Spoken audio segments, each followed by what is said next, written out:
Good evening, everyone. Thank you for joining in today. And as always, we have excellent talks for you.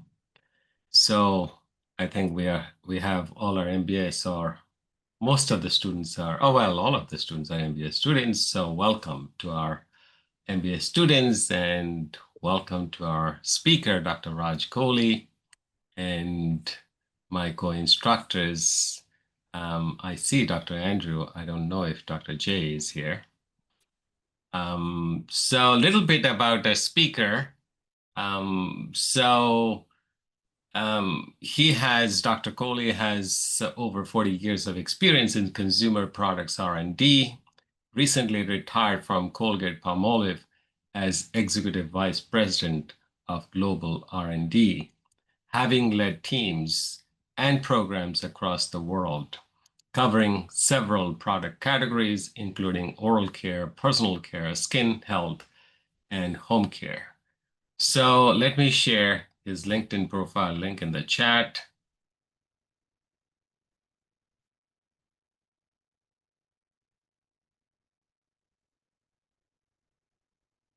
So the topic for today's talk is opportunity identification, which is critical in product design process. We'll learn about this topic from Dr. Kohli's experience and maybe what they did at the company where he worked, that is Colgate-Palmolive. The format of the talk is this, about 45 to 50 minutes, or if it's a little bit less or more, that's okay, will be the talk followed by 10, 15 minutes Q&A. And my suggestion is please don't hesitate to ask as many questions as you may have. And after that, we'll have the breakout sessions. And if you wish to join, that is great. If you wish to leave, that's okay. And the other thing is, it is a great opportunity to network with one another. As always, networking is critical, it is important, and I would encourage you to share your LinkedIn profile link in the chat, and I will put mine. So enjoy the talk, and now over to Dr. Raj. Great, thank you. I'll just bring the presentation up, and as I do so, I would love to hear questions. I I prefer to hear from you rather than, I know there's a tendency to put things in chat, but I cannot multitask. I can either speak and present, but I can't read the chat at the same time, and I don't want to miss anything. So I'd really appreciate it if you could open your mic, raise your hand, whatever, or wait to the end, whatever works for you, and ask the questions. Can you see my slide, Intro to Product Design and Development? We'll Yes. see your desktop.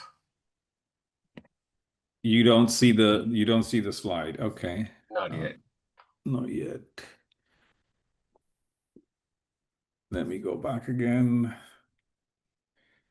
And I'm afraid the problem with, and I'm not as tech savvy as Andrew, is the issue with jumping from Zoom to what else? Yeah, it looked It's like you had it for a second and you constantly dragged it to the other screen. So if you hit share and say, instead of share the whole screen, just share a window. I guess that was what it came, one or two, but let me try again. Let's see, share, just not desktop, just the window, right? Yeah, and then it'll follow it no matter where you drag it to.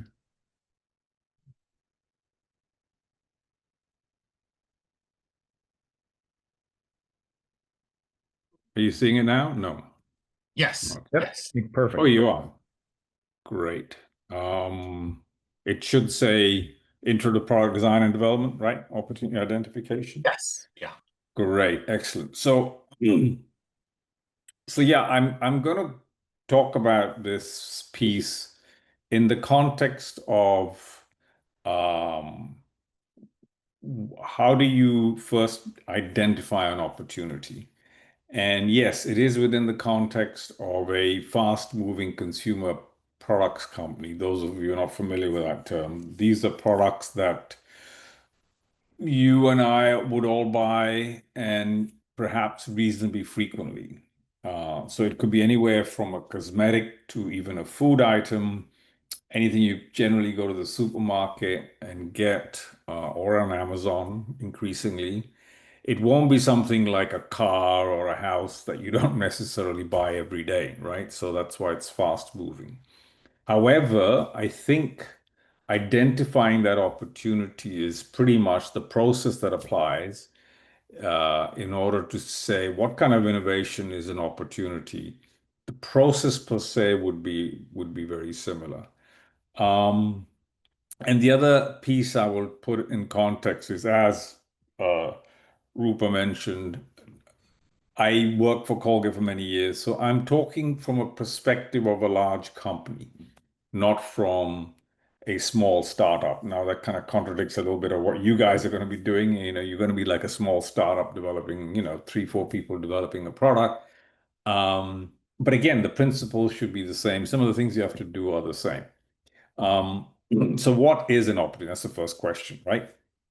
Um, Basically, it's an idea of a new product. What kind of new product? Products come in many shapes and forms, as I mentioned, anywhere from a cosmetic to a food item to a toiletry, what have you.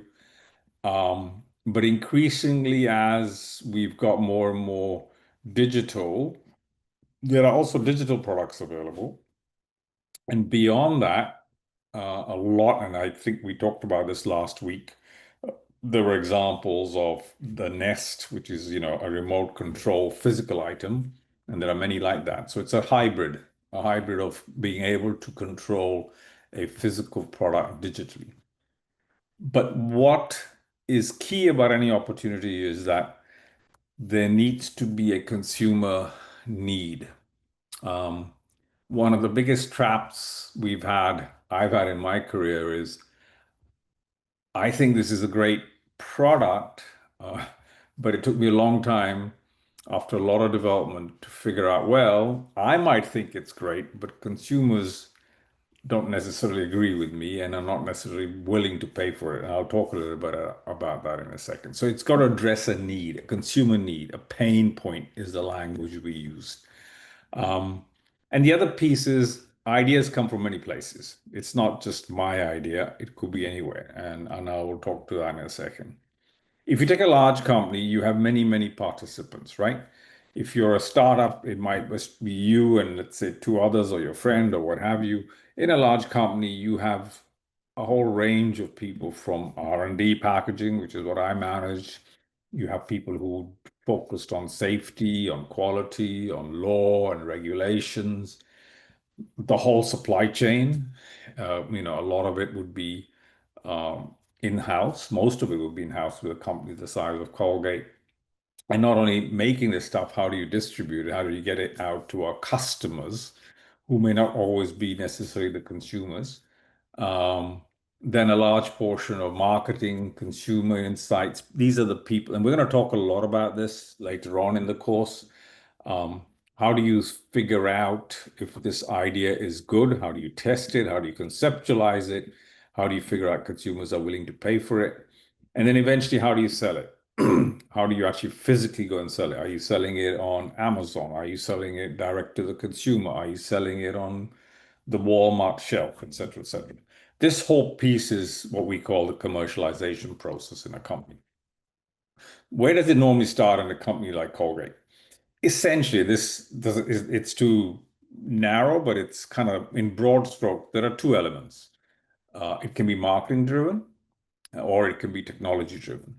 If I take the examples on the right, you may not, unless you're close to it, you wouldn't realize they're technology driven. But the example here is of a Colgate toothpaste and a Procter& Gamble Tide Pods. These are technologies that were developed within the companies and then pushed to the marketing to figure out a way on how to sell it. Um, if those of you who do your own laundry will realize that 5 years ago, Tide Pods didn't exist. They do today, but that was technology driven. If you go to the left-hand side, a lot of this is examples of toothpaste and ice cream. These are flavor driven. They can be seasonal. They can be, now Halloween's coming up. All of you are going to start seeing Halloween flavors, Halloween fragrances, Halloween coffee, Halloween pumpkin ice cream, pumpkin this, pumpkin that, pumpkin toothpaste. A lot of these are driven by the marketing team and saying it's a seasonal thing. Let's do it. Let's sell it. People are suddenly into chocolate. I mean, people have always been into chocolate. But I think you get the gist. It can be coming from technology or from, when I say marketing is too broad, it's, could be consumers, it could be competition. They come up with an idea and say, wow, that's a great idea. Let's copy it. And by the way, there's no shame in copying. Sometimes it's actually the right thing to do, because if somebody's identified an idea, an opportunity, it could become very big. So it's a good way to get into that as well. Once this opportunity, and all of you, as you think of what you are going to work on, you should really spend an hour or two thinking through what is this. Let's assume you will, and we've asked you all to come up with a physical product. Yes, you can make it hybrid, but at least you have to have a physical entity. What is that product going to deliver? So is it something about performance? And is it a performance in terms of cleaning? Is it performance in terms of a health benefit? Is it performance in terms of taste, etc., etc.? These are deliverables you need to sit down. And if you're, excuse me, if you have a competitive product, you may wish to think through, if you have competition, how are you going to have a point of difference versus the competition? Why would somebody buy your product versus your competitor's product? And then finally, you've got to start thinking reasonably early. Now, at this stage, you won't have much information, but you need to start thinking about how much is it going to cost to make this product. So a lot of these things you won't know. You will keep coming back to it, but it's something that you should think about. And if you find out that this is impossible or something that you won't be able to deliver, you may at this stage put it on the side and go off for something else. Excuse me. So what are some of those considerations and decisions in this process? I'm still at the opportunity stage. First and foremost, for a big company like Colgate, and even smaller companies, and even yourselves, is strategy. And I'm going to talk about each of these bullet points. What is that consumer need state, pain point? Who are the consumer targets? Not everybody's going to be your target. Not every person on earth is going to necessarily buy your product. Do you have a solution? Sometimes you may have a great idea, a great opportunity, but you may not have a solution to it.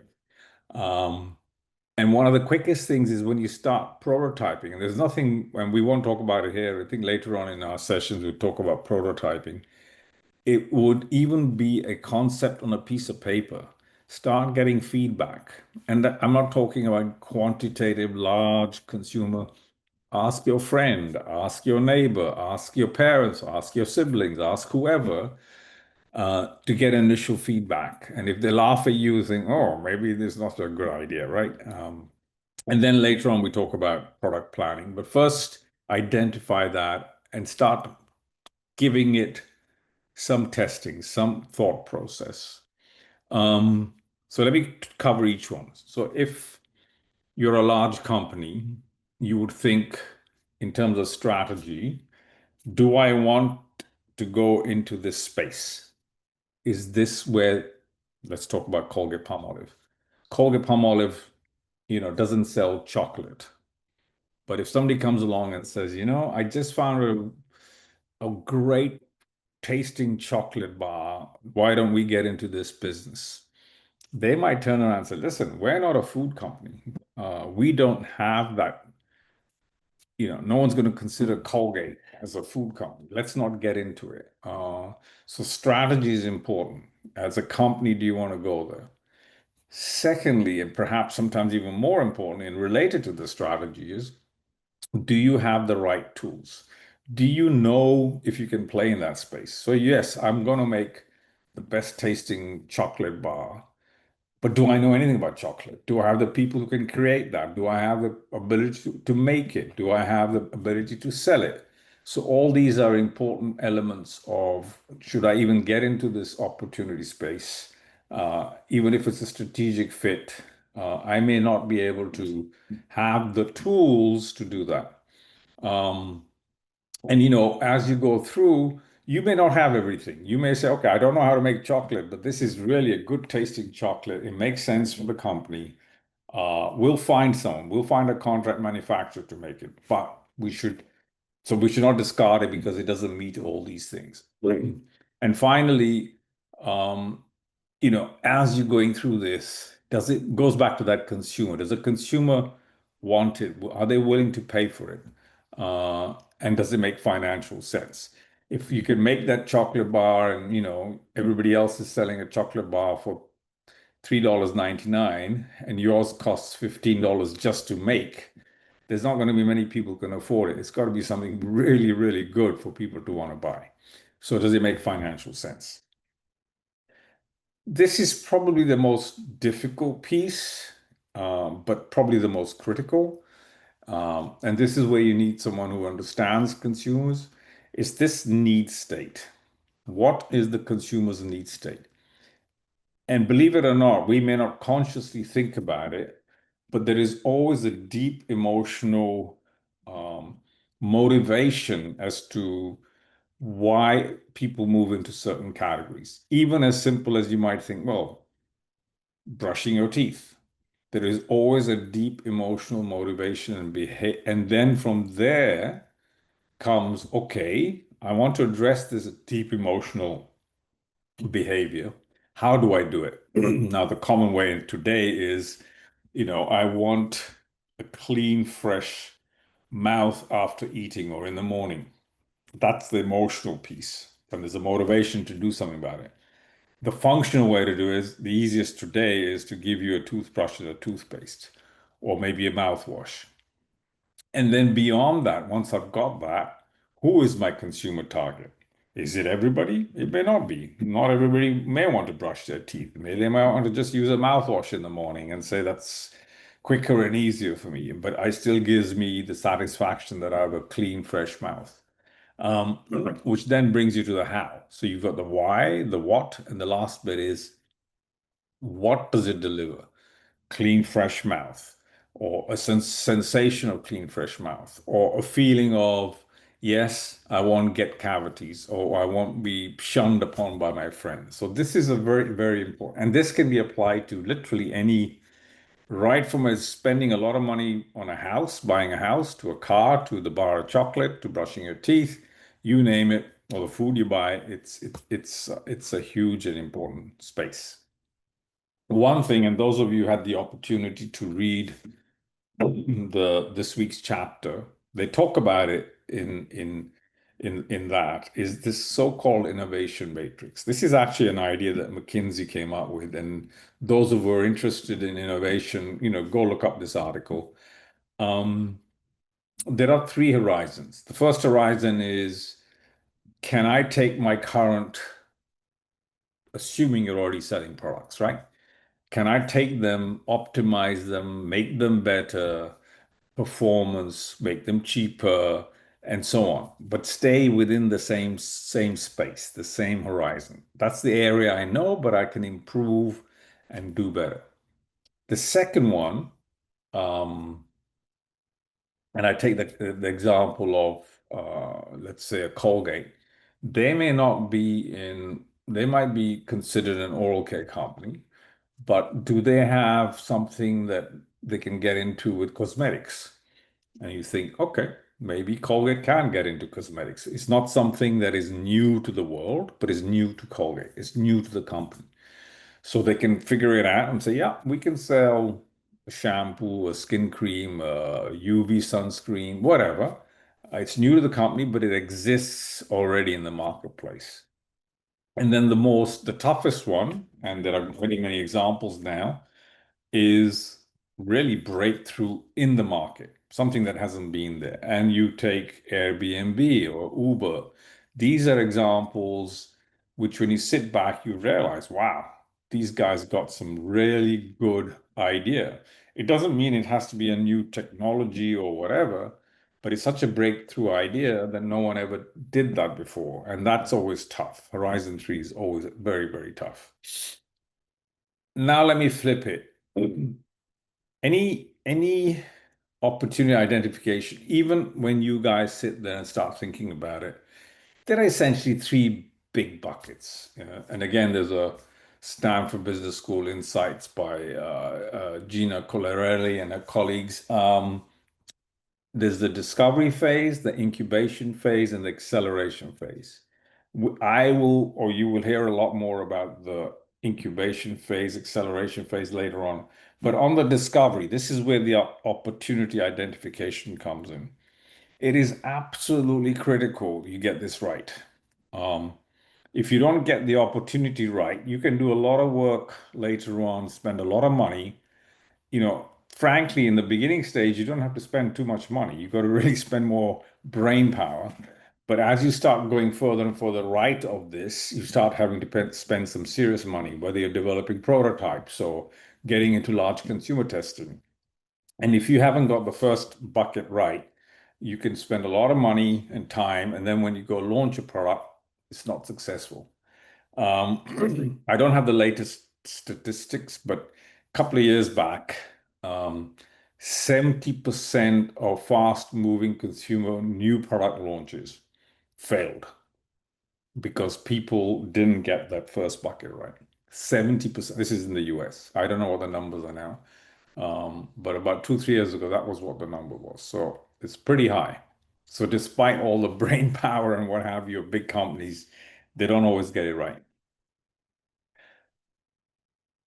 Opportunity identification is a process. It's not ad hoc. Yes, the idea is ad hoc. Somebody can come in and have an idea. Oh, I thought about something when I was having a shower or when I was driving to work, or I saw someone and I thought, wow, that'd be a great product for them. So, but there still needs to be, once you have that idea, how do you capture it? I'll talk a little bit about that.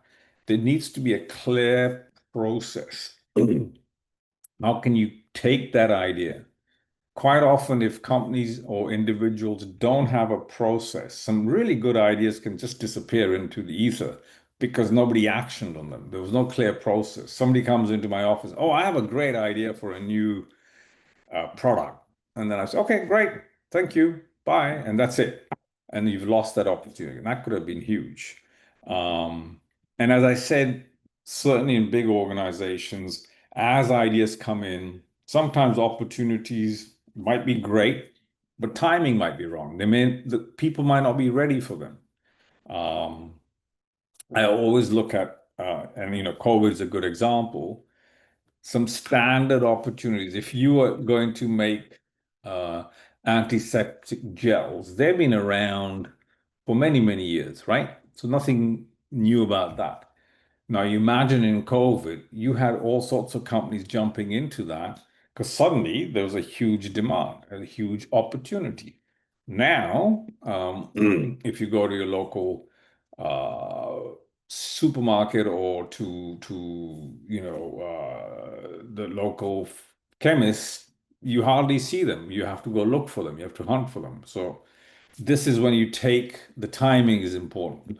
How can you also access an opportunity? You have to do it fairly quickly.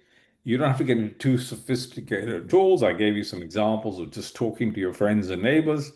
And then finally, make sure as you get all these ideas, you are checking that your performance metrics is good, your process is working. So it is always good to start with lots of ideas. I've put 50 plus, it could be anything. But then once you have an idea, you have to start developing, see, is there a trend going on? I mean, COVID was a trend, if you like, so probably a bad example, but is there some new trend going on where some of these ideas can fit into that trend? And trends, as the word implies, come and go, right? They don't stay forever. Once you have that, You refine your ideas and start scoring them and getting some feedback from people. And then you start perhaps something that a lot of people don't spend enough time on. And frankly, it's so easy now with Google and any search engine you want. I keep saying Google because that's the number one, but there are many search engines out there that can quickly tell you that, hey, you might think this opportunity, this idea is new, it's wonderful, but guess what? Somebody thought about it 10 years ago. They've already got a patent on it, so you can't launch it. You can't work on it. Quite often people don't do this. And particularly in this global world, it's not just necessary that that idea has to be executed in the US. It could have been executed in Europe or in Asia or in Africa. But that also could be an advantage. You might say, wow, yes, it was executed in Asia. Why don't I take the same idea? There's nothing stopping me from launching it in the US. So it's a critical area for you to spend a little bit of time when you've identified your opportunity. Just quickly do on a quick search. Are there patents? Are there people already selling a product like that? Is there any literature, any market? And one of the beauties of Rutgers is as you go through the library system, there's a lot of information available. Once you have that, you merge it down to, let's say, 5 concepts, and this is where you will then start evaluating them. I won't spend this time on concept testing, but that's something else we'll talk about later. Let me step back a little bit and talk about the technology. The first and probably the most they're not necessarily in any order of importance. So one of them is a new product platform. What is a platform? So going back to my field, you might have toothpaste as a platform. So that's a platform, a cream in a tube. But you could add a new platform to that. You could have a powder, but that one that performs like a toothpaste. So a totally new platform, but still the end point is to brush your teeth with the powder rather than the paste. The second one is you take your toothpaste and what else can you do with it? Still within that format, still within that form factor, if you like, a paste in a tube. But are there other things you can derive from that existing platform? Then you take the third one, which is an incremental improvement on this paste. Maybe you improve the packaging. Maybe you improve the rheology of the paste. Maybe you add more benefits. So that's number 3. And then finally, and perhaps as I said, perhaps the most difficult is something that's fundamentally just so different, so new. And that's always a challenge. So what are the challenges in this space? Everybody, if you ask someone, hey, you want to develop something that's disruptive or incremental? I think a lot of people say, oh, I want to be disruptive. I want to get the next Uber or whatever. You don't have to. Most products that are launched are incremental and people make good money out of them. You just have to find that pain point and do better versus competition. If you don't do any different from competition, people will say, there's no point doing this, right? Why should I buy your product versus the one I'm already buying? The second point, I talked about consumers, I talked about the need state. There are many different ways to talk about the need state. Is there a pain point? That's another language we use in the industry. Is it something that people are willing to say, this is a real painful experience. This product can really make a difference in my life versus like, yeah, but it's okay. It is a slight pain, but honestly, I don't care. I'll live with it. I'm not going to go buy something special. The third piece is at the end of the day, can you make money out of it? Is it something you can make a lot cheaper than what you can sell? And are people willing to keep buying it again and again and again? That's an important piece. A lot of the time, people forget you need to know if you can deliver. Not just you, but your team, whoever you are. Will the bank manager or your family members lend you money? Do you have the capability? Do you have to go outside to get it? You will not be able to do everything yourself. You may have to go outside and as I mentioned, get somebody else to make the product for you. hire somebody else to design the software for you. You might not be a software expert. The other piece, quite often, some ideas come up fairly quickly and can happen, but it's a good idea. But if you don't get into the marketplace first, somebody else gets there before you lose all the competitive advantage. Not always, but it's good to be able to protect your right. It's actually fair. We talked about this, I think, on Monday. It's not that people get scared, oh, I shouldn't patent this. But if you really do have a good idea, uh, patenting is one way. The other way is trade secrets, for example. So it's a good idea to try and protect yourself for as long as possible. And there are many what we call showstoppers. You might think it's great, but you have to use a certain ingredient, and guess what? There's a safety issue with the ingredient, or consumers suddenly don't like those kind of ingredients, or there's a regulation that stops you. So these are things that you have to think about. And by the way, regulation and safety can be a major, major showstoppers. So with that, I stop and I am open to question. I would appreciate if you would just raise your hand and ask the question, and please go ahead. Thank you. Thank you so much for the wonderful talk. I think the best Thank thing you. would be if they can unmute themselves and just ask the question directly. Mhm. Okay, let's try that. Please unmute yourself and ask the question directly.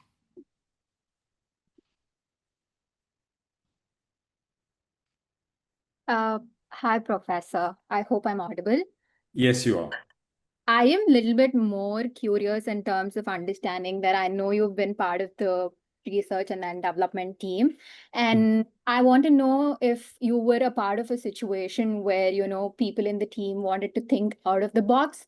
For example, Colgate in itself. What if there was a situation where the team wanted to try something completely different that Colgate was never looked at by the people? What if they were looking at coming up with a product which is like cookies made by Colgate? So was there a Mhm. situation like that?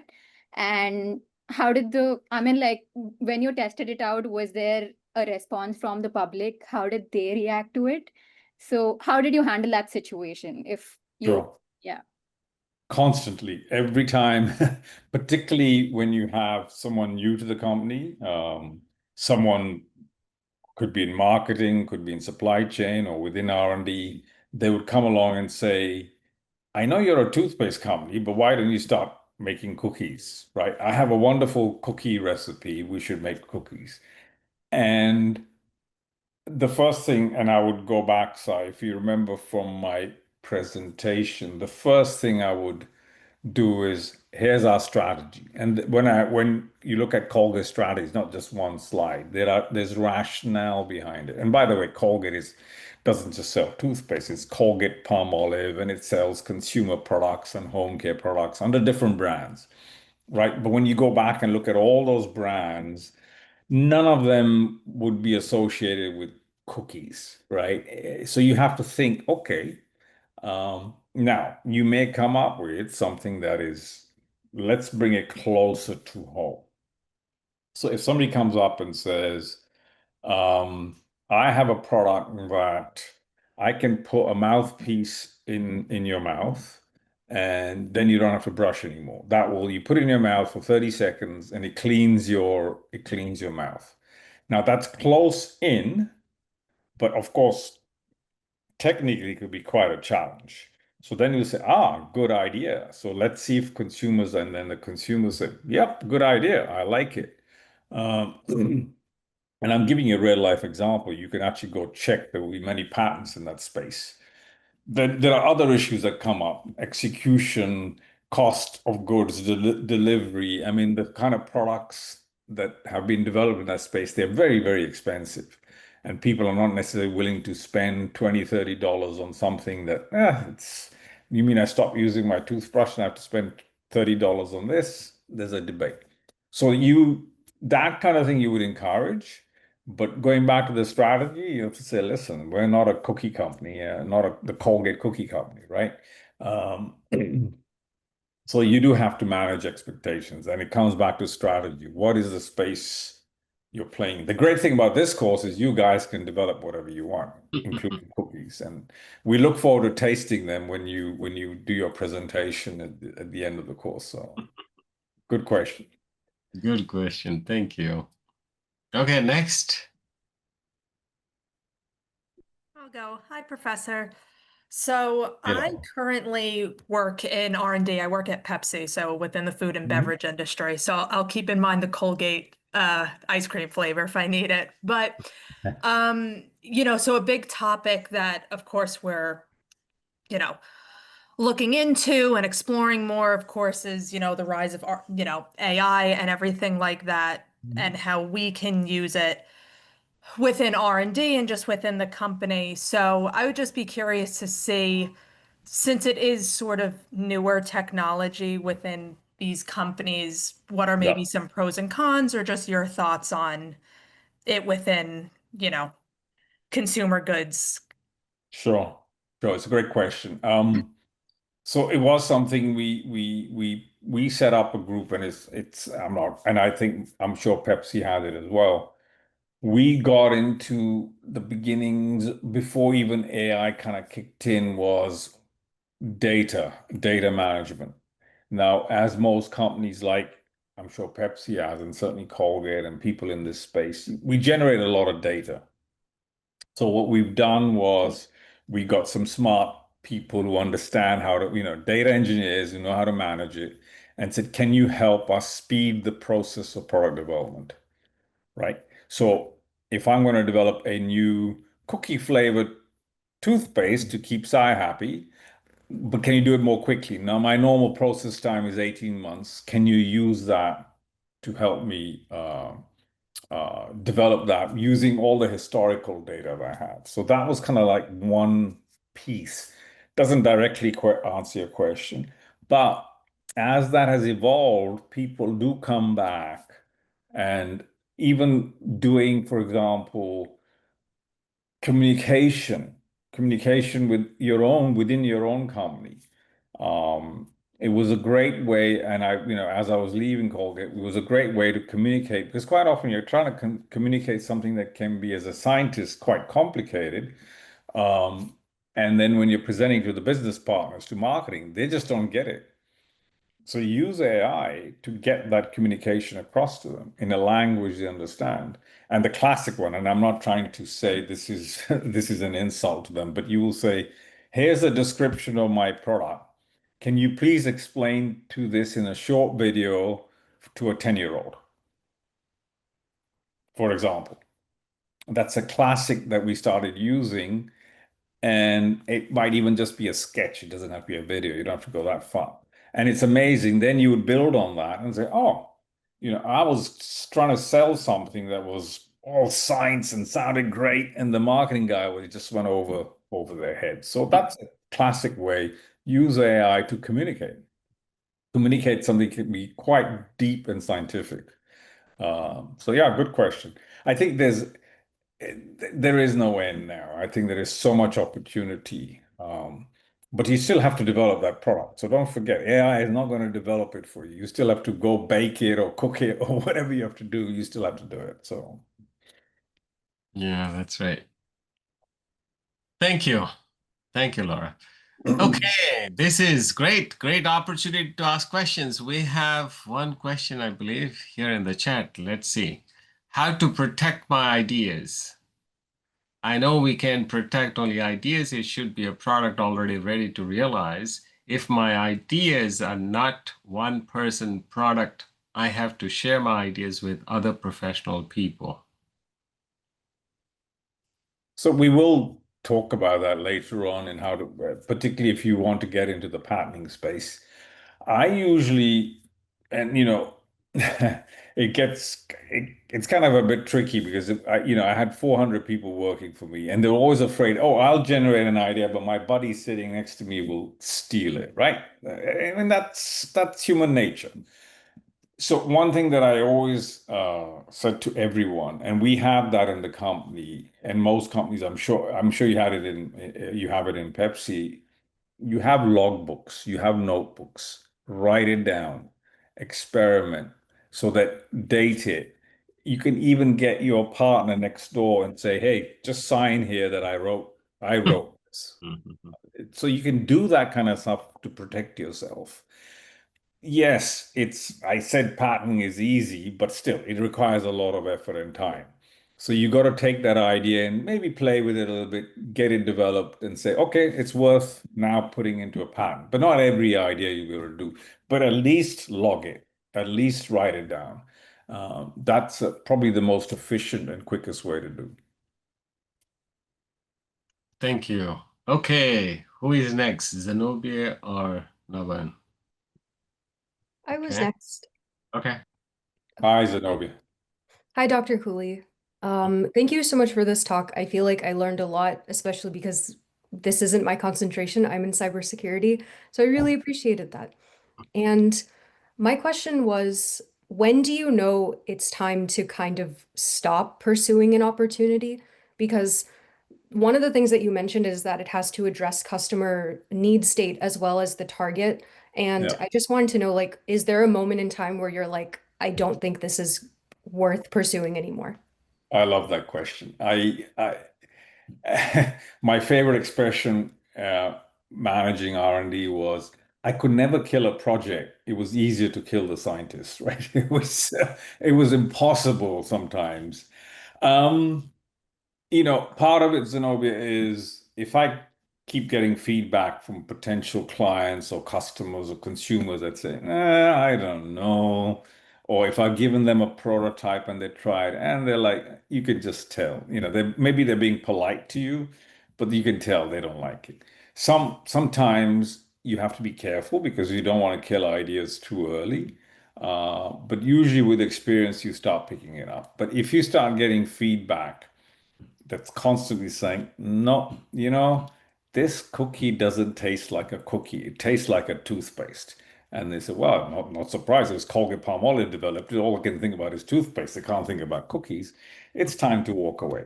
It's always a difficult one, especially if it's your own idea. You think your own idea is wonderful, right? You don't want to kill it, but it's a tough one.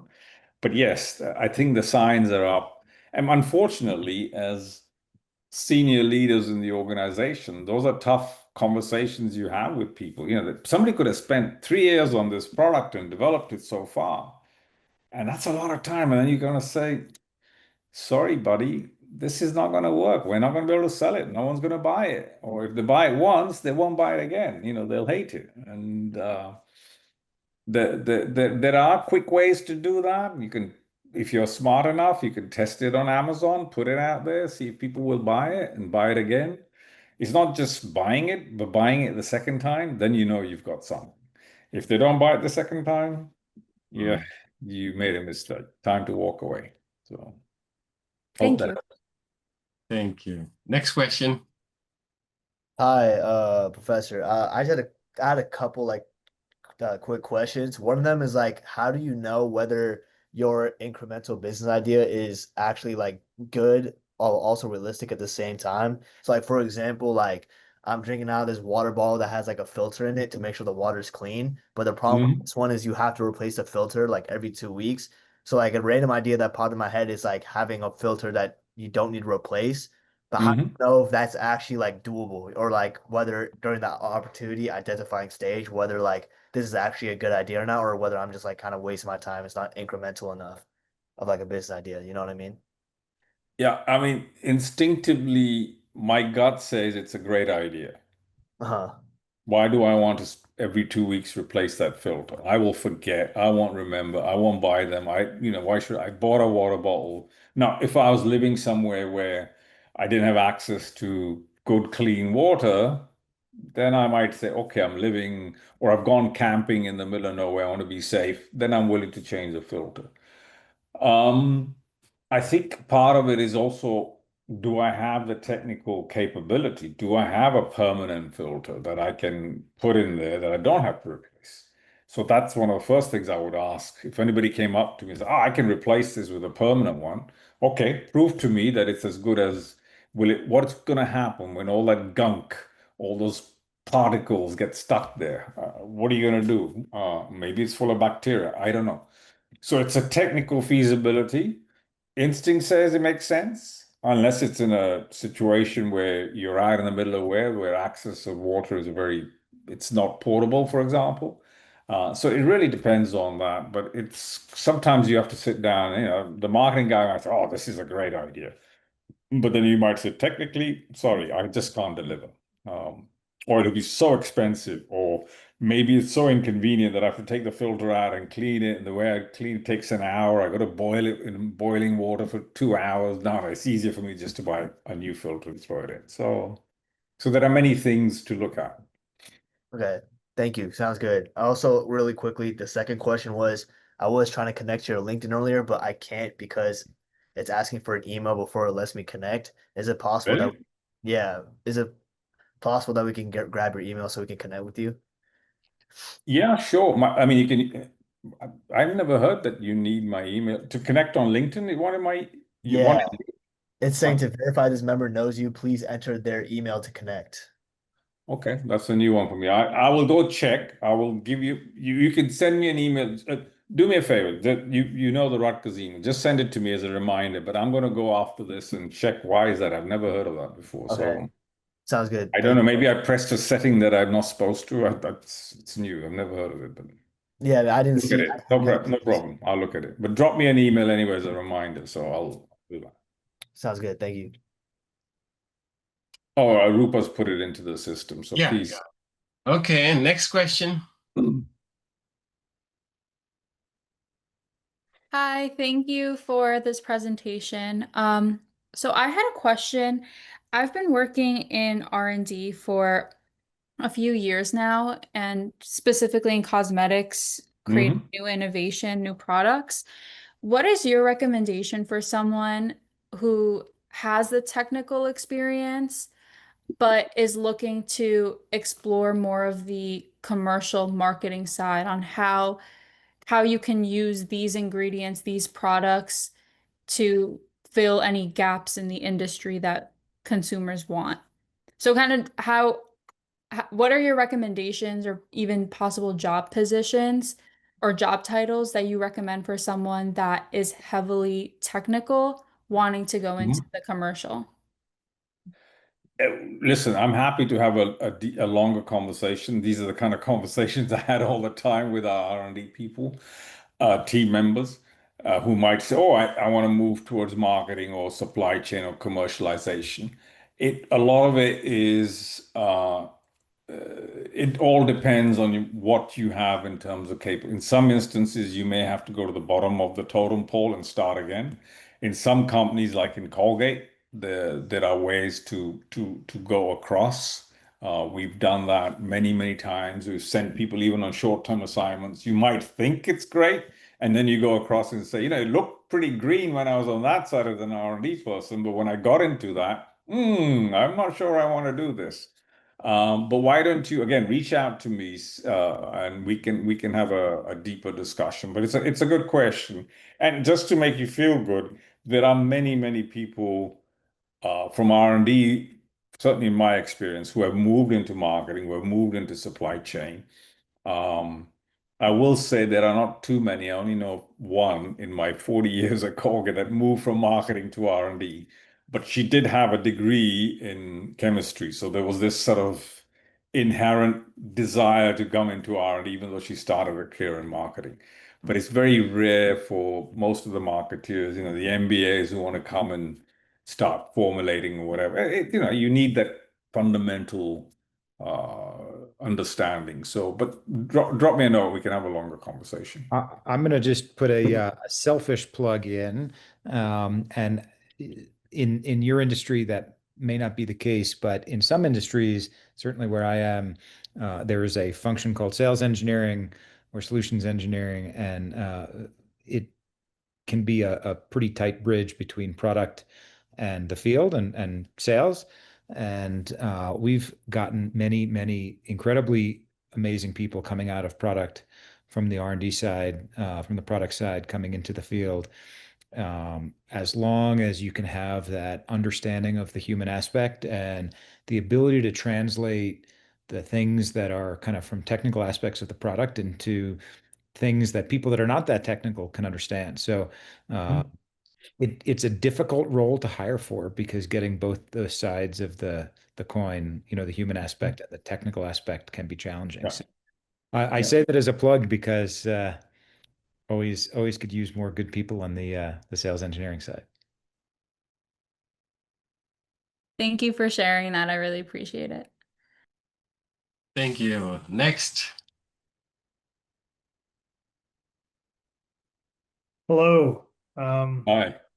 So I'm a CPA and my background's a bit different than others. But my Mhm. question is,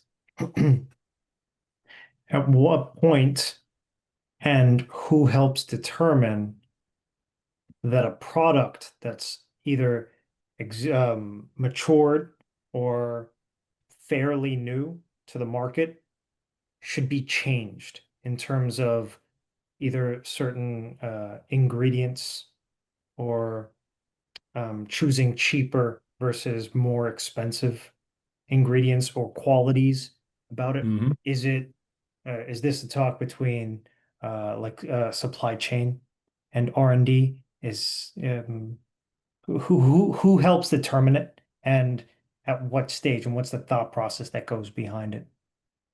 Yeah, I think you will appreciate, and you probably know it. Most products have a life cycle, right?